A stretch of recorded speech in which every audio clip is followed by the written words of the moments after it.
2014 മുതൽ നരേന്ദ്രമോദി രാജ്യം ഭരിക്കാൻ തുടങ്ങിയതാണ്. Join the legacy of excellence at Little Flower Engineering Institute, Kalmasheri. ആ സമയത്തെല്ലാം മോദിയുടെ മന്ത്രിസഭയിൽ നല്ല രീതിയിൽ പ്രാഗൽഭ്യം കാണിക്കുന്ന മന്ത്രിമാരെ മാത്രമേ മോദിയുടെ ടീമിലേക്ക് വയ്ക്കാറുള്ളൂ. അല്ലാത്തവരെയെല്ലാം മന്ത്രിസഭയിൽ നിന്നും മാറ്റി നിർത്തി മറ്റേതെങ്കിലും ചുമതലകൾ നൽകുകയാണ് ചെയ്യാറ്.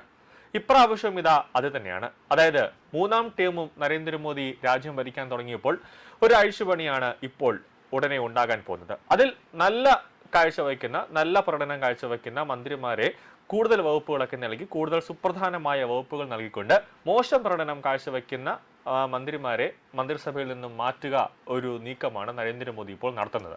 അതാണ് ഒരു അഴിച്ചുപണിക്ക് വരും ദിവസങ്ങളിൽ, അതായത് ഈ ജൂൺ മാസം പകുതിയോടുകൂടി ഒരു അഴിച്ചുപണി ഉണ്ടാകുമെന്നാണ് ലഭിക്കുന്ന വിവരം.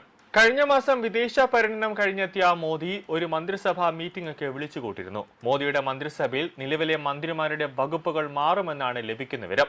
അതായത് ഏകദേശം 12ഓളം മന്ത്രിമാരുടെ വകുപ്പുകളിൽ ഒരു മാറ്റം ഉണ്ടാകുമെന്നാണ് ലഭിക്കുന്ന സൂചനകൾ.